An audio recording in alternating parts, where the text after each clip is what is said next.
Hi there, welcome back to Revive the Remnant. In this little video, I'm going to be speaking a bit about worldviews and church and how they impact some of the things that we are so passionate about in church and in expression of God. And, you know, I've had the privilege of living in 4 different countries. My wife and I are from South Africa originally.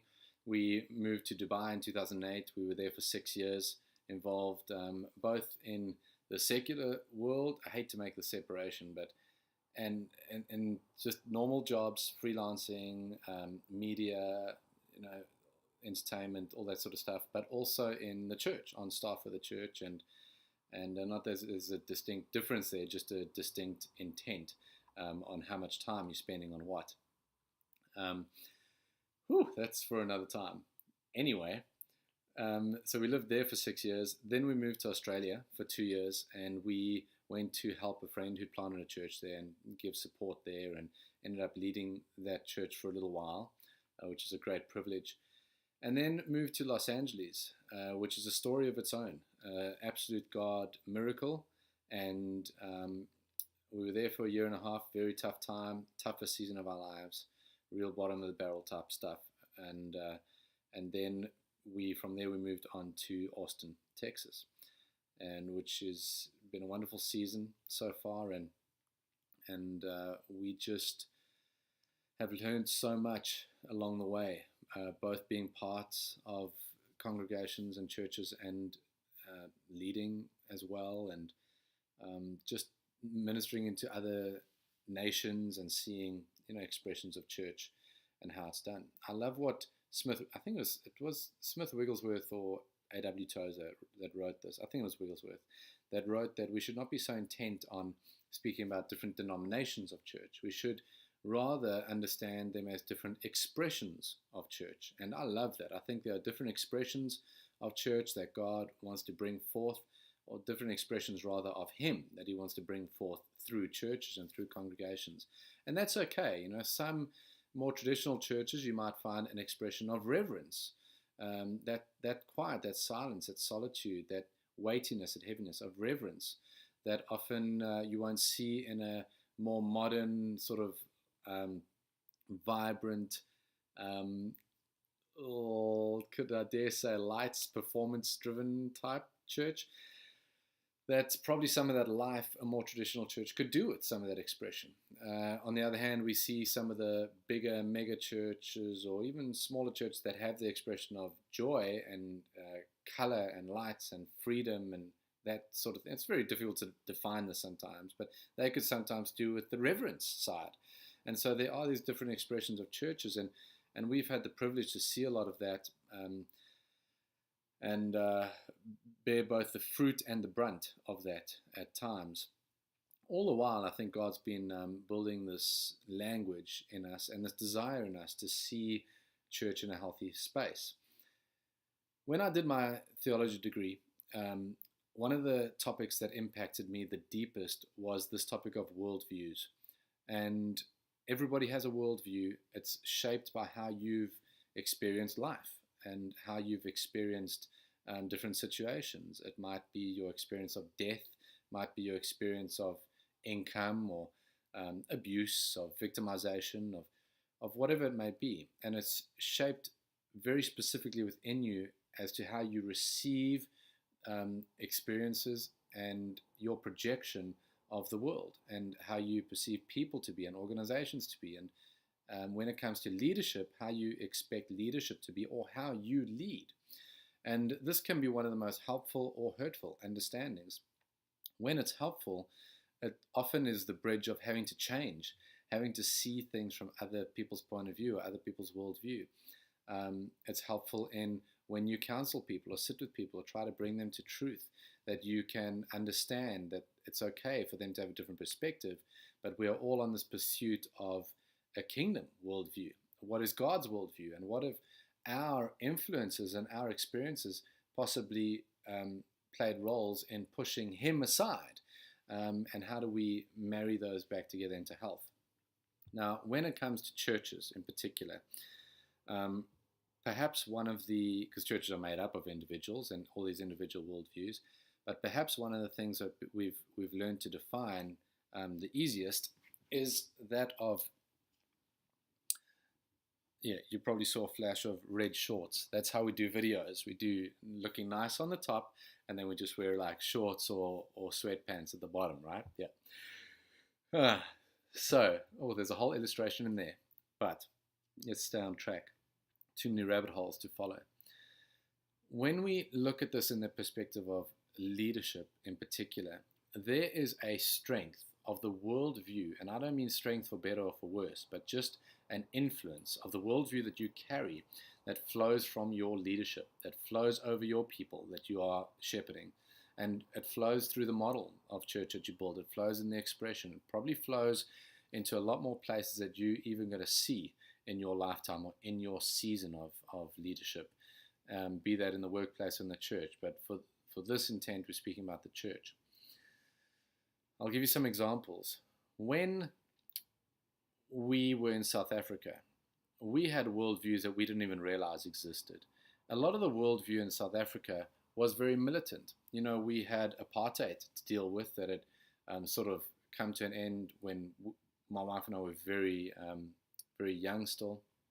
And so while we didn't see or play a specific hand in the dealings of apartheid, with that separation of black and white, we certainly grew up in an era that still saw a lot of those practices exercised. But because we were self-governed as a nation at that time, and we had sanctions against us, we were very militant for many reasons, but we had a very strong military. Our government was quite militant. The structure that we had was very militant. Yes, it's not a snake, it's the tail of my puppy that you keep seeing. And when we come to leadership, we must understand that there's an ingrained worldview that views a militant style of leadership as completely normal. When we moved to Dubai and we started seeing other nations that didn't have that militant sort of worldview, we started seeing other nations in the church, and these people in the church would be like, wow, you're very tough as a South African, you're very strict. And we saw leaders who were very much on the way of, hey man, it's my way or the highway. I mean, you do it my way or you can't be part of this team. And it's just not the expression of the fullness of the gospel. That style of leadership that stemmed from that worldview would often be very hurtful. It would often lack love. It would often lack grace. And so we had to be very aware of that style of leadership, and that had to change a lot. Now, often there is a great element to it, where there's this hoorah, where people need to be like, hey man, we are going this way, and people need direction, and it's like encouraging to people, okay, we're going, let's go, charge, very militant style of leadership. But we have to realize that it's not always the right way of leadership, and often our quest to be right hurts us in our quest to be, righteous or, effective, I guess. So we can't stick to our guns, but we must realize where our style of leadership comes from on a worldview basis. Now in Dubai, there were many, many different nations represented, over 100 nations represented there. And so you have to deal with people that have different worldviews, completely different worldviews. Some are very casual, some are very strict. We had Europeans who were very regimented by the clock, but then you'd have Africans or many other nations who are like, if they say they're going to see you at 1 p.m., that's any time between 1 p.m. and 2 p.m. And so now you've got people being frustrated with each other. If you're a militant leader, you can't lay down the law and say, hey, you're disrespecting me because you're not here on time. That's a person's worldview that's completely different. And that's tricky. That's why it's difficult to deal with people. That's why church can be messy. But the worldview in Dubai stemmed very much from the style of leadership that stems through a Islamic country. There was a lot of caution to be exercised in your everyday life, to the point where if you exercise the same sort of caution the same way in the church, you would probably find it difficult to operate in freedom, to walk in freedom, and to walk in the identity of assertiveness that you have in the gospel. When we went to Australia, the worldview was very governed. Australia is a very governed place, and their worldview stems from their history, as it did with South Africa, the history of a convict sort of system that was set up, and so everything was very boxed in, and everybody has equal rights, and often church doesn't work like that. People want to have their say as if the church is a democracy and not a theocracy, where actually there are leaders that have been put in place and carry a different burden and a different responsibility for which they will give an account one day. And so you don't always get your say. You don't always get it to be how you want it to be. And often we saw the result of that worldview being apathetic. Like, if you're not going to, fit into my box of Australianism, then I'm just going to sit here and just be apathetic, not go to church or withhold my love from you, or withhold my commitment from you until you come around to give me a voice. It's amazing how many people want a voice in things nowadays, but don't want the responsibility that comes along with it. We can all just throw our opinions out, often based on our worldview, yet we don't want the responsibility that would come with us having to carry the burden of that change, or burden of non-change. In America, the worldview, and I'll speak a little bit more into this one because this is where I find myself at the moment, is very much focused through the church on the lines of consumerism. This is a capitalistic country. It stems from a very consumerism-driven history and current context, where there's things need to look right. They need to be done perfectly, or as we would guise, with excellence. There's a difference between excellence and perfection, by the way. We can always strive for excellence, but I don't believe perfection is necessarily attainable or helpful in any regard. When our pursuit is for perfection, we often dominate that with our personality, and it's often at the altar of people getting hurt as they try to pursue perfection instead of pursuing relationship and progress.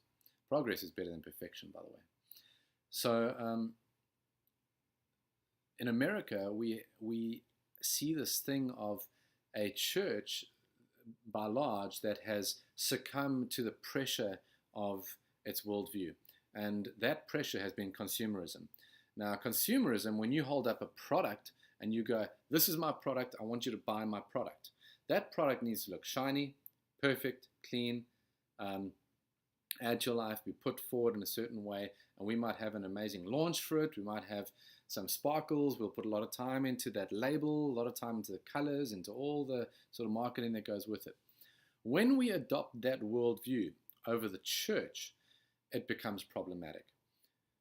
Yes, we need to look a certain way and represent a certain thing, but when we are representing consumerism, we've missed the mark. We are here to represent Jesus, and we are here to represent the kingdom, and that doesn't always look shiny and happy and perfect. Our lights and our smoke machines and all that, that's great. They play a role in atmospherics and creating a space where people can come as they understand and draw them in to a place that they can relate to, and that's all fine. I get that, but where do we go from there? Have we just sold the product and got people to buy in, or have we actually represented the kingdom and Jesus and the gospel? Because that is not always neat and tidy all the time. Okay, so there are these questions over the church, that there is a pursuit in the American church. I'll speak in the context that I'm in, and that pursuit is to represent a brand.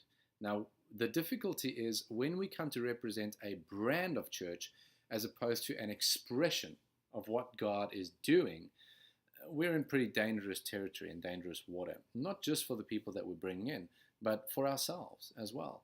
The next step follows on quite systematically from that, and the next step is pride. When we have put a lot of effort and work into a brand, into how we look and how it feels and all that, then we tend to defend that brand and defend our expenditure on certain items. It defends our expression of certain things, our way of doing things, and it kind of shuts off our ability to change. and move, when we defend our brand and ourselves in that way. So much effort and energy has been put on defending a model of church and defending an expression of how we do things. I wonder if that energy was expended on defending the gospel, defending the truth of who Jesus is and the centrality of Christ, how much further down the line we would be. You know, the reality is we might not have as many people employed in churches. And I am all for those that are employed and called into full-time ministry. Trust me, I am a big advocate for that. I do not believe that everybody needs to be in the workplace. And let me just cover that now quickly. If everybody in the workplace, then where is the full-time minister who sits with the CEO over a lunch, helping him, save his marriage or follow on with God, or bring wisdom into massive decisions in the workplace that affect hundreds, possibly thousands of lives? Where is the full-time minister that is spending time to hear from God in order to encourage and grow, the mass of discipleship? There's energy and an intent that goes with full-time ministry that you should be called to, not simply employed into. But the reality is that, yes, there would possibly, if we didn't have to have high production standards, we might not employ 3 producers in the church just to make things look pretty. It's astounding to me that we have church contexts, and I saw this particularly in LA, that are more interested in employing people that will make things run smoothly and look pretty so that we can shuffle people through our services before they'll employ pastors who are called and there to be set aside to help people and to pastor people. And not just pastors, there's overemphasis on pastors as well, but employ evangelists or, sow seed into those that are called to go and plant churches, or not just plant churches, but plant contexts, because we have other movements that won't support you unless you're doing a church plant. Well, what is a church plant? Is a church plant building a building, or is a church plant, being sent out to a nation in whatever context that is, in whatever way God sees fit? It could be having people in your home. It could be a period of time where you support somebody that's going into a workplace in another nation but needs to be supported so that they can reach people in that workplace. That's church planting is a whole nother discussion. We are very focused on planting buildings instead of planting people. Anyway, as you can probably see, there's a worldview that starts to flow through how we approach church. And the difficulty is not as much to change that worldview as it is to be aware of it and to allow the kingdom to flow through the strengths of our worldview as much as it does open up our perspective and understanding of other people's worldview. So my encouragement is this: don't let your worldview dominate the way you minister. Don't let your worldview dominate the way you lead. Certainly don't allow your worldview to make you defensive. Certainly don't allow your worldview to make you unable to change your perspective, unable to relate and allow others to relate to you. Be aware that your world has been shaped in a very particular way because of your particular circumstances. Because if you don't see that, you might very well have people leaving your church or leaving your leadership, and you may live in a frustrated place of not understanding why that's happening, where actually there is change that needs to take place within you. So I wanted to just speak to you a little bit about that. I hope there's been some nuggets in there. As you can tell, this wasn't scripted at all. It's just from the heart, and there's a lot more from our journey that expands on a lot more of these sort of things. But I'll leave you with this illustration that I used to use when I was teaching in a seminary in Australia about worldview.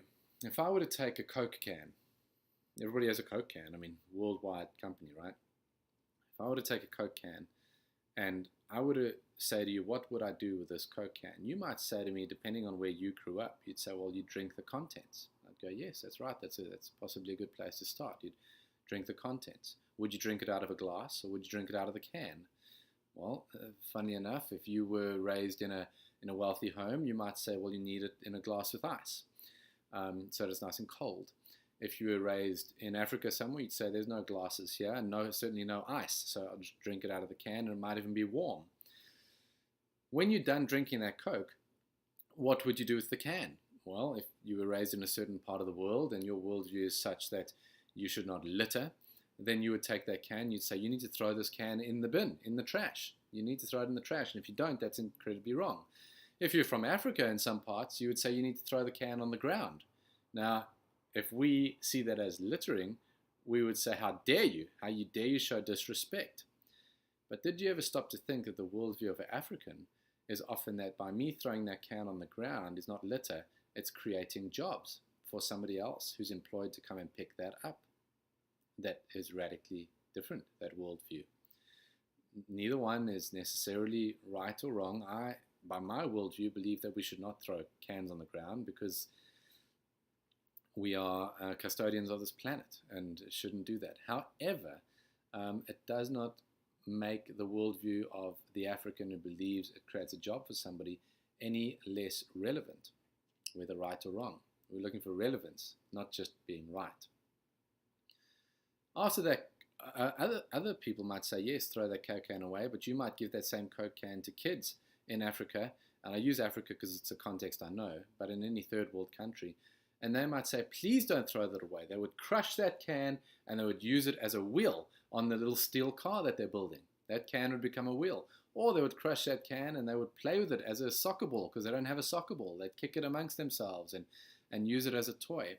And so that Coke can that you originally deemed possibly worthless in your worldview, just to be thrown away, actually has value in somebody else's worldview to be something for entertainment.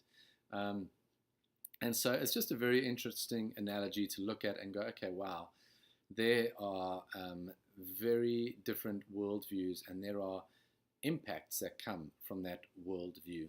So the way we see the world, the way we relate, let's be cognizant of how we see things, particularly when it comes to leadership and it comes to church, and make sure that we are not using them to point fingers, but to look introspectively at ourselves and see, where am I being judgmental out of something that's probably not fair, and what worldview is affecting the people that I lead. If it's very militant, is that helping or hurting? If it's very free and very loose, maybe you were raised by hippie parents, I don't know, then is that freeness and looseness possibly not helping people to build structure into their lives?